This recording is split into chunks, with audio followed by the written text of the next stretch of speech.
learned that a judge has dropped all charges against Mark Dial. Once again, my name is Alex Hawley. I'm in the Fox 29 newsroom. We want to update you on this breaking news.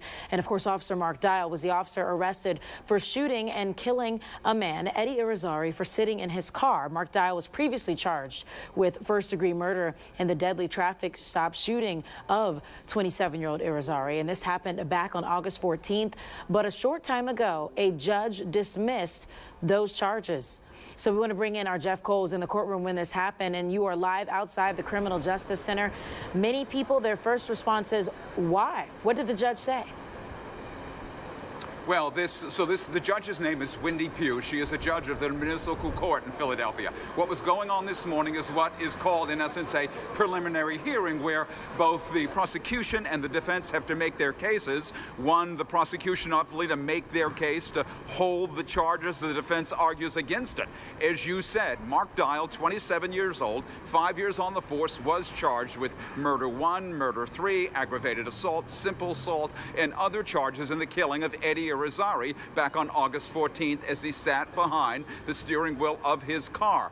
The testimony went on for possibly an hour, a bit more than an hour, and Judge Pugh heard the arguments, both from the district attorney saying that he, in fact, should be held for murder 1, murder 3, voluntary manslaughter, and then from Brian McMonagle, the attorney for the Fraternal Order of Police. McMonagle said, no, there is no proof here. There's no intent of a murder 1 or a murder 3 or even a voluntary manslaughter. He asked the judge to drop all charges, and she did. It was a stunning moment in the courtroom when it happened. McMonagle himself, a veteran defense attorney, almost seemed surprised himself when the judge said it. Now, this is a courtroom, room 306, where there's a fiberglass partition between the judge and the defendants and the lawyers. And then on the other side, there are the seats for folks who have come in to watch this proceeding. That was filled with both police officers and supporters of Mr. Dial and the family of Eddie Irizarry. When all charges were dropped, you could hear audible gasp, yelling, emotion from the family of Irizarry. There was a slowdown in the court. Frankly, we couldn't leave the court for a while. They have come out here, and they are, of course, the family of Irizarry, outraged. They are enraged by this. I think what really happened here in terms of what may have convinced the judge is that they called Dial's partner. His name is Michael Morris. He was in the car with him when the shooting occurred, and Morris testified that when he got out of the car, he sees a knife in Irizarry's hand. At first, he says the knife is pointing forward, like this, pointing forward. Then he says that Irizarry cocks the knife up so that the tip of the knife is pointing up towards the roof of the car. Then he says that Irizarry turns toward the driver's side window with the knife. That seemed to be an important point for the judge there. Now remember, they pull up on this car just after noon on August 14th. Irizarry is going the wrong way on a one-way on East Willard. Within 6 seconds of Mark Dial, the veteran police officer assigned to the 25th, within 6 seconds, he's out of the car with his gun drawn, and he fires 6 times, killing Irizarry as he sits behind the seat.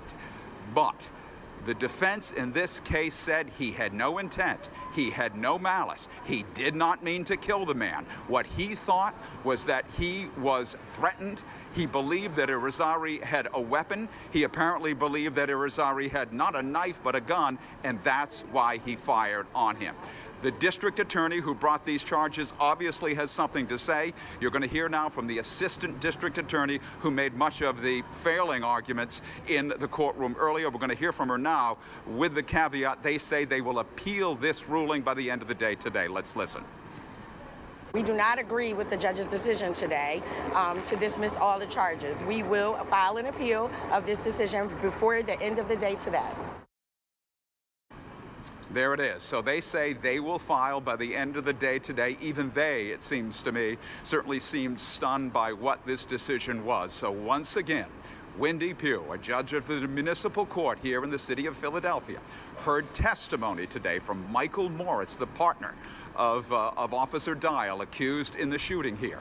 Morris said that he not only saw a knife, but he said that Irizarry raised the knife up and turned toward the window of the driver's side door where Dial was standing. Dial shoots and kills Irizarry. Dial initially charged with murder 1, murder 3, voluntary manslaughter, aggravated assault. Remember that Dial did get out on bail. The bail was revoked. He's spent a week in jail. When he showed up in court today, he came directly from the lockout. All charges have been dropped in this case. A really stunning development. It certainly is, and it's getting a lot of reaction, Jeff. I know there was quite the reaction outside of the Criminal Justice Center where you are, but it seems like you mentioned, his partner, Michael Morris, the key, too, was what was yelled out at first, right? Whether it was knife or gun, and also, didn't they even get to the details on the shape of the knife? Yes, so it's two very good questions. First, let me say about what was yelled out. So there has been an ongoing debate in some measure here from what was truly yelled out. Some of the security camera video of this incident that was released seems to indicate that the partner, Morris, yells out, "He has an effing knife. He has an effing knife." But the defense attorneys took that video, looked at it, and also found an area, and it was played in court today, where it does appear, it does sound as if Morris yelled, "He has a gun." It's not as clear as the word knife, but it does sound as if he has a gun. That video was played in court today by the defense, and defense attorney McMonagle turns to Morris on the stand and says, "Didn't you say gun there? Doesn't that sound like gun to you?" And Morris says, "Yes, it seems to say that." I think that played certainly a big role here. It is clear, it seems very clear, that Dial did believe that when Officer Dial, that when he was approaching the car, that he was approaching someone who was armed in some way. Certainly the defense will argue that he believed that certainly not only had a weapon, but maybe in fact had a gun. The shape of the knife also seemed key here.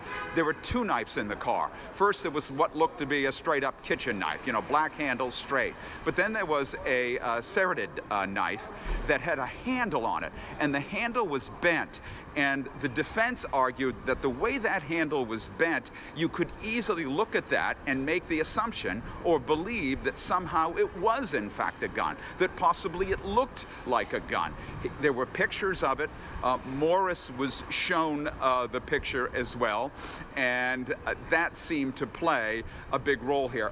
Another point, a detective took the stand who does investigations after police shootings in this case. He took the stand and he testified that he made a recommendation for charges against Dial. They weren't charges of murder 1. They weren't charges of murder 3. He recommended that the charges be voluntary manslaughter, so certainly less than the murder charges. But in the end here, Judge Wendy Pugh wipes it all away, and at least for now, Dial is clear. He is free of any charges until and unless the DA refiles, as they've suggested they will. Okay, thank you for those details and that update, Jeff Cole. And as you mentioned, the DA's office said they do plan to file an appeal by the end of today. So this is a story, of course, that we're going to stay on top of and we'll continue to cover. Of course, more reaction from Eddie Irizarry's family, as well as more details about what happened inside that courtroom, and then more from the district attorney's office. Of course, you can also get those updates on fox29.com. Once again, I'm Alex Hawley here in the Fox 29 newsroom, and we're going to take you back to regularly scheduled programming.